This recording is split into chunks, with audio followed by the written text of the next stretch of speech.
الله أكبر الله أكبر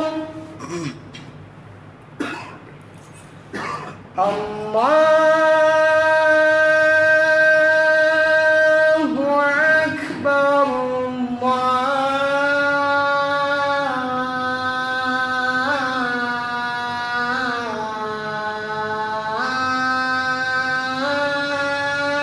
الله أكبر أشهد أن لا إله إلا الله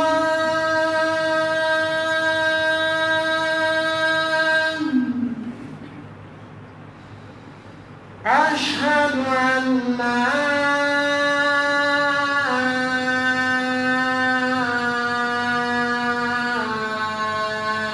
إله إلا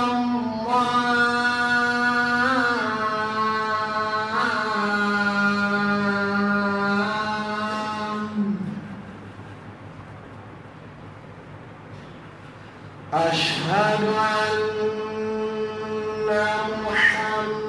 محمدًا رسول الله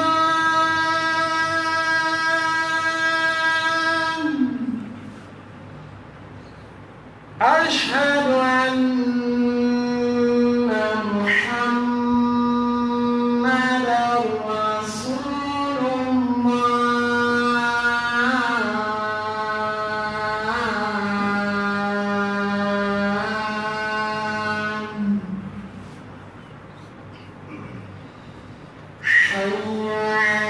رسول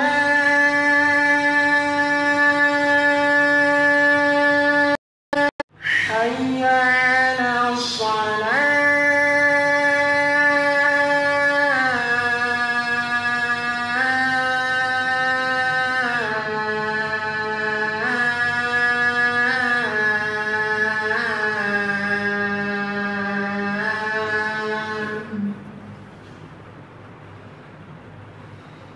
حي على حي على الفلاح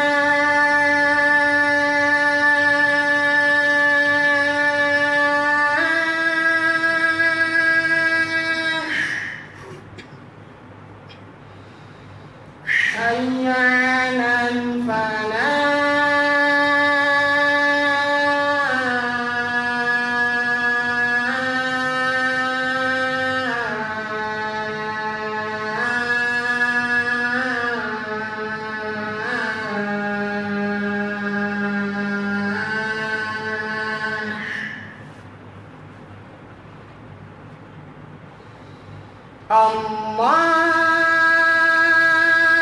الله أكبر الله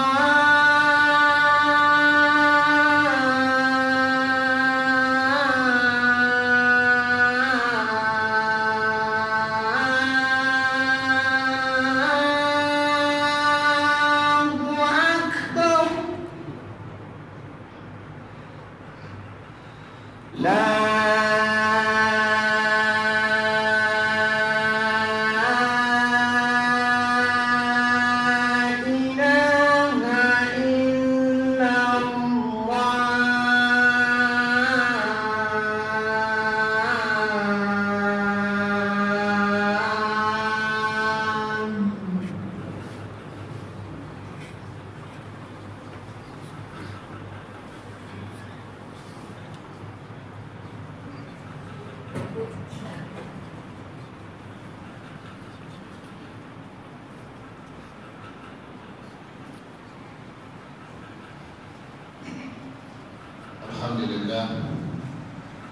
الحمد لله رب العالمين ورضي الإسلام دينا لعباده وجعله دينا سهلا وميسرا وملائما لكل شخص وحال وجعل مكة بلدا آمنا وجعل الكعبة بيته ومثابة للناس وأمنا وفرض حج البيت على الناس من استطاع إليه سبيلا نحمده تعالى ونشكره ونشهد أن لا إله إلا الله وحده لا شريك له يشرع ويحكم ما يريد لا معقب لحكمه وهو أسرع الحاسبين.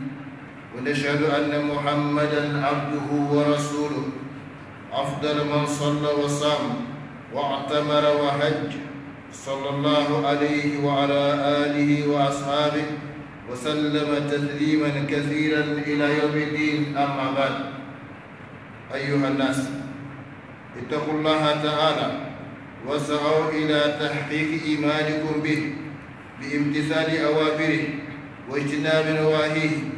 يا أيها الذين آمنوا استجيبوا لله وللرسول إذا دعاكم لما يحييكم واعلموا أن الله يحول بين المرء وقلبه وأنه إليه تحشرون. Chers frères et sœurs islam, la louange appartient à Allah, Seigneur de l'univers. Il a agréé l'islam comme religion pour ses serviteurs. Il l'a rendu simple, facile et commode à toute personne et à toute situation. Il a fait de la Mecque une cité paisible et de la Kaaba sa maison sacrée, un lieu de visite et un asile pour les gens. Il a prescrit le pèlerinage de la maison sacrée à tout musulman qui a les moyens. Nous lui sommes reconnaissants de tous ses bienfaits apparents et cachés.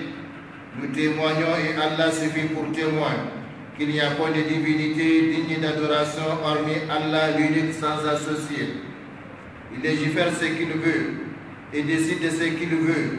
Il n'y a point de réplique à sa décision. Et nous témoignons que notre prophète et modèle Muhammad sallallahu alayhi wa sallam est son serviteur et son envoyé. Il est le meilleur de ceux qui ont prié, jeûné et accompli le Hajj. Qu'Allah lui accorde ses prières, son salut, ses miséricordes et ses bénédictions, ainsi qu'à sa sainte famille, à ses fidèles compagnons et à tous ceux qui suivront leur voie jusqu'au jour de la résurrection. Chers frères et sœurs islam, craignez Allah et empressez-vous de concrétiser votre foi en lui, en accomplissant ses prescriptions et en vous éloignant de ses interdits. Ô croyants, répondez à Allah et aux messagers lorsqu'il vous appelle à ce qu'il vous donne la vraie vie, et sachez qu'Allah s'interpose entre l'homme et son cœur et que c'est vers lui que vous serez rassemblés. Chers frères et sœurs d'Islam, Allah nous a légiféré des adorations. Certaines impliquent des efforts physiques, d'autres impliquent des efforts financiers, et certaines autres impliquent à la fois des efforts physiques et financiers. La salat, la prière islamique par exemple, implique des efforts physiques, corporels, tandis que la zakat implique des efforts financiers. Quant au hajj, il implique à la fois des efforts physiques et financiers. Le pèlerin fournit en effet des efforts physiques pour se déplacer de son pays au lieu du hajj, puis il fait le parcours autour de la Kaaba, entre les monts Safa et Marwa, se déplace de la Mecque à Mina, de Mina à Arafat, de Arafat à Muzdalifa et de Muzdalifa à Mina. Bref, il se déplace d'un lieu à un autre pendant tout son pèlerinage, et tous ces déplacements demandent des efforts physiques, et dans le même temps, ils occasionnent des dépenses ne serait-ce que pour le voyage de son pays à la Mecque, la nourriture et le logement. Puis le Hajj est une adoration, puisque le Hajj est une adoration qui implique des efforts physiques et financiers très importants. Allah subhanahu wa ta'ala l'a rendu obligatoire une seule fois dans la vie du musulman, tandis que la salat est rendue obligatoire 5 fois par jour, car elle ne demande pas d'effort comme le Hajj. De même, la zakat est annuelle et le jeûne un seul mois sur 12. Tout cela, chers frères et sœurs en islam, pour montrer la facilité de cette religion islamique et son adaptation adéquate aux hommes et à leurs situations et capacités. Allah subhanahu wa ta'ala a vraiment raison en disant Yuridullahu bikum al-yusr wa la yuridu bikum al-usr. Allah veut la facilité pour vous, il ne veut pas la difficulté pour vous. Wa ma ja'ala alaykum fi din min haraj. Il ne vous a imposé aucune gêne dans la religion.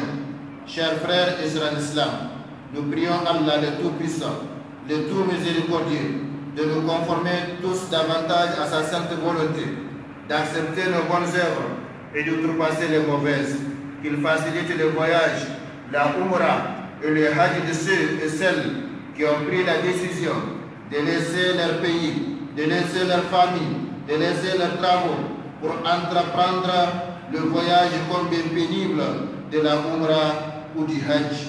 Notre prophète Mohammed sallallahu alayhi wa sallam affirme que le voyage est un châtiment à cause notamment de ce qu'il comporte comme fatigue, peine, séparation d'avec le pays, d'avec la ville, la ville donc du pèlerin, ses amis, ses connaissances, ses habitudes alimentaires, le climat, les nombreuses dépenses qu'il occasionne et les dangers que l'on y affronte. Néanmoins, chers frères et sœurs islam, le voyage du Hajj est une grande occasion pour les musulmans de revenir de ses péchés, de ses petits péchés comme le jour de sa naissance. Et le Hajj renferme aussi plusieurs avantages et profits. Que veut dire donc Hajj en islam? Quelles sont les preuves de son obligation? Quelles sont les conditions de son obligation? Quels sont ses mérites? Quelles sont les bienséances que doit observer le pèlerin? Autant de questions auxquelles nous allons répondre, Inch'Allah, à travers nos sermons. Définition d'abord du Hajj. Littéralement parlant, le Hajj veut dire viser, c'est-à-dire se diriger vers un but donné. Et dans l'usage religieux et courant, il veut dire visiter la maison sacrée d'Allah à la Mecque. Et théologiquement parlant, le Hajj est un ensemble d'actes et de paroles bien déterminées, qu'effectue un individu bien déterminé, pendant une période bien déterminée et dans des lieux bien déterminés. L'obligation du Hajj. L'obligation du Hajj est fixée par les trois principales sources de l'islam, à savoir le noble Coran, la Sunna et l'unanimité des savants musulmans. Le Très-Haut a dit dans le noble Coran: وَلِلَّهِ عَلَى النَّاسِ حِجُّ الْبَيْتِ مَنِ اسْتَطَاعَ إِلَيْهِ سَبِيلًا وَمَنْ كَفَرَ فَإِنَّ اللَّهَ غَنِيٌّ عَنِ الْعَالَمِينَ.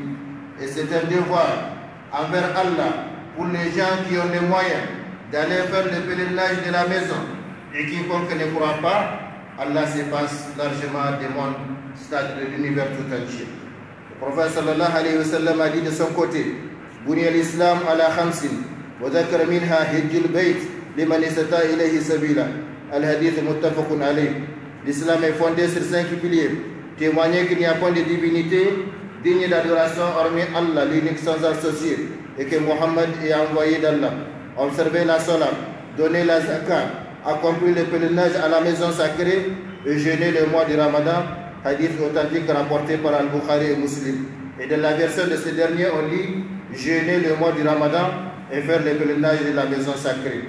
Le prophète sallallahu alayhi wa sallam a en outre dit: Ayyuhan nas, qad faradallahu alaykum al-hajj, fa hujju, rawahu Muslim.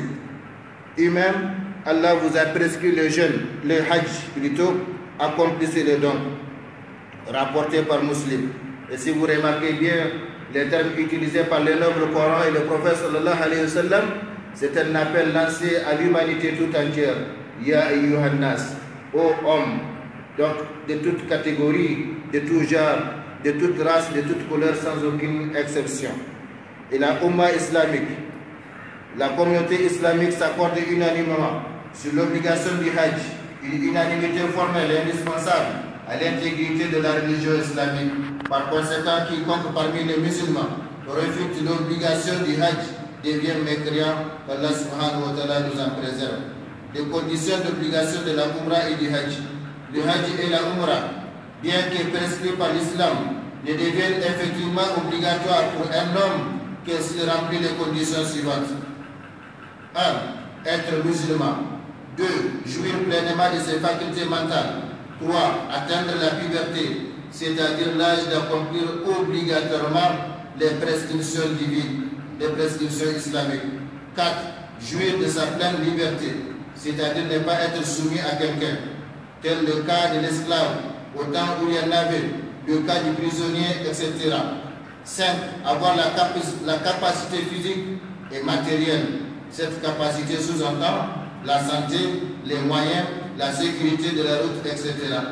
6. On exige pour la femme la présence du mari ou d'un parent qui lui est interdit au mariage, ou encore la compagnie de femmes dignes de confiance. Voilà, chers frères et sœurs islam, qu'Allah subhanahu wa ta'ala nous fasse comprendre. أقول ما تسمعون وأستغفر الله لي ولكم ولسائر المسلمين في كل مكان ومن كل ذنب فاستغفروه وتوبوا إليه إنه هو التواب الرحيم.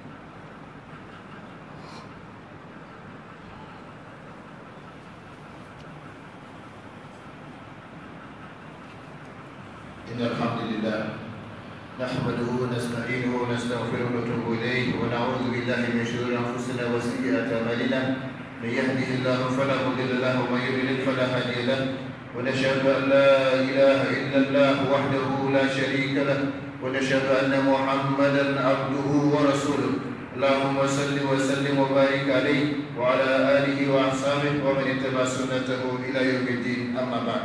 Chers frères et sœurs islam, nous allons vous rappeler quelques mérites du Hajj et de la Umrah. Le Hajj et la Umrah renferment beaucoup de mérites et de profits sur tous les plans de la vie, sur les plans religieux, sur les plans social, éducatif, culturel, politique, etc. Et ces profits et avantages sont relatifs à ces bas mondes et à l'au-delà. Parmi les mérites sur le plan religieux, nous pouvons citer un. Le Hajj permet aux musulmans de revenir de ses péchés, comme le jour de sa naissance. Le prophète sallallahu alayhi wa sallam en effet dit: Man hajja hadha al-bayt falam yarfus wa lam yafsuq raja'a kama waladatuhu ummu. Muttafaqun alayh. Quiconque vient accomplir le Hajj à cette maison, c'est-à-dire à la Sainte Kaaba, sans commettre de rapport sexuel avec sa femme, ni un acte de perversité, revient comme le jour où sa mère l'a mis au monde. Rapporté par le Bukhari Muslim. Les rapports sexuels avec le conjoint. Il faut savoir que le terme conjoint, c'est un terme qui s'applique aux deux sexes. Donc le rapport sexuel avec le conjoint est uniquement interdit pendant l'état de sacralisation du pèlerin, comme nous le verrons Inch'Allah plus loin. 2. Les péchés commis entre deux umrahs sont pardonnés. Le prophète sallallahu alayhi wa sallam en effet dit: Al-umratu ila al-umrah kafaratu lima baynahuma. Muttafaqun alayh. D'une umrah à l'autre, ce qu'il y a entre les deux comme petit péché est pardonné. Rapporté par le Bukhari Muslim. 3. Le Hajj pieux n'a de récompense que le paradis. Comme l'a dit le prophète sallallahu alayhi wa sallam, de récompense que le paradis, rapporté par le Bukhari et Muslim. Et le Hajj pieux est celui qui accomplit suivant les conditions et bienséances exigées et à travers lesquelles le pèlerin ne vise pas l'ostentation, la recherche de la renommée, ni ne commet des désobéissances ou des actes immoraux. Parmi les mérites, 4. Le Hajj efface les péchés antérieurs, comme l'a précisé le prophète sallallahu alayhi wa sallam: Wal Hajj yahdimu ma kana qabla, rawahu Muslim. Et le Hajj efface les péchés antérieurs, rapporté par Muslim. 5. Le Hajj et la Umrah chassent la pauvreté et les péchés. Le prophète sallallahu alayhi wa sallam en effet dit: تابعوا بين الحج والعمرة فإنهما ينفيان الفقر والذنوب كما ينفي الكير خبث الحديد والذهب والفضة وليس للهادي المبرور ثواب إلا الجنة. رواه الترمذي والنسائي. Multipliez, dit le prophète sallallahu alayhi wa sallam, multipliez les hajj et la umrah, car ils chassent la pauvreté et les péchés comme le soufflet du forgeron chasse les impuretés du fer, de l'or et du diamant. Et le Hajj pieux n'a de récompense que le paradis. 6. Le jour d'Arafat est le jour où Allah a franchi le plus de gens du feu. Le prophète sallallahu alayhi wa sallam a dit: Ma min yawmin akthar min an yu'tika Allahu fihi abdan min an-nar min yawm Arafah wa innahu la yadnu thumma yubahi bihim al-malaika fa yaqulu ma arada ha'ula. Rawahu Muslim. Il n'y a pas de jour où Allah a franchi du feu plus de serviteurs que le jour d'Arafat, rapporté par Muslim. Et le jour d'Arafat est le deuxième jour du Hajj, ou encore le 9e jour du mois de Zulhijja, mois durant lequel s'accomplit le pèlerinage. 7e mérite, la meilleure invocation et celle du jour d'Arafat, rapportée par At-Tirmidhi. 8e mérite, une Umrah accomplie pendant le Ramadan équivaut à un Hajj accompagné du prophète sallallahu alayhi wa sallam, comme il l'a dit. Certes, une Umrah accomplie pendant le mois de Ramadan équivaut à un Hajj accompli à ma compagnie, rapporté par le Bukhari et Muslim. Voilà, chers frères et sœurs d'Islam, en gros, quelques mérites sélectionnés du Hajj et de la Umrah sur le plan religieux. Il faut ajouter à cela que chaque pas que le pèlerin fait, Allah lui prescrit 10 bonnes actions, lui efface 10 mauvaises actions et l'élève de 10 degrés. Et vous pouvez imaginer, depuis la sortie du pèlerin de sa maison jusqu'à son retour, chaque pas qu'il fait, on l'élève de 10 degrés, on lui efface 10 mauvaises actions et on lui prescrit 10 bonnes actions. Allahu Akbar. Comme cela est rapporté par Ahmad, en outre, la pierre noire témoignera en faveur de tout pèlerin qui l'aura embarrassé ou touché avec foi et sincérité. Nous parlerons prochainement, Inch'Allah, des avantages du Hajj. Cependant, ces grands mérites attachés au Hajj et à la Umrah ne seront obtenus que par ceux qui accomplissent leur Hajj ou leur Umrah uniquement pour Allah, suivant la voie ou sunna du prophète sallallahu alayhi wa sallam, comme il l'a dit, Khuzu anni manasikakum. Prenez vos rites d'après mon modèle. Et dans une autre variante, prenez vos rites selon mon modèle, car je ne sais pas, peut-être je ne ferai plus de Hajj après celui-ci, rapporté par Muslim. À suivre, Inch'Allah. Qu'Allah nous bénisse, qu'Allah subhanahu wa ta'ala nous bénisse et nous protège davantage, qu'il bénisse et protège davantage notre cher pays, le Niger, qu'il nous conforme davantage à ce qu'il aime agréer et qu'il accepte nos bonnes œuvres et pardonne les mauvaises. Qu'Allah subhanahu wa ta'ala fasse descendre sur nous sa protection permanente, sa miséricorde infinie et ses bénédictions partout et toujours, ainsi que sur le reste de l'humanité. Allahumma amin. هذا وصلوا وسلموا على رسولكم محمد كما أمرتم بذلك. اللهم صل وسلم وبارك وعنهم على عبدك رسولك محمد وعلى آله وارض اللهم عن أصحابه أجمعين وعنا برحمتك يا أرحم الراحمين. اللهم أعز الإسلام والمسلمين في كل مكان. اللهم أعز الإسلام والمسلمين في كل مكان وأرنا الحق حقا وارزقنا اتباعه وأرنا الباطل باطلا وارزقنا اجتنابه. اللهم اغفر لنا ولإخواننا المسلمين والمسلمات والمؤمنين والمؤمنات الأحياء منهم والأموات إنك قريب مجيب دعوات رب العالمين. اللهم ربنا آتنا في الدنيا حسنة وفي الآخرة حسنة وقنا عذاب النار. اللهم ربنا لا تزغ قلوبنا بعد إذ هديتنا وهب لنا من لدنك رحمة إنك أنت الوهاب. اللهم يا مقلب القلوب ثبت قلوبنا على دينك. اللهم يا مقلب القلوب ثبت قلوبنا على دينك برحمتك يا أرحم الراحمين. اللهم ربنا تقبل منا إنك أنت السميع العليم وتب علينا إنك أنت التواب الرحيم. اللهم صل وسلم وبارك وعنهم على عبدك رسولك محمد وعلى آله وأصحابه أجمعين. سبحان ربك رب العزة عما يصفون وسلام على المرسلين والحمد لله رب العالمين. أقيموا الصلاة يرحمكم الله.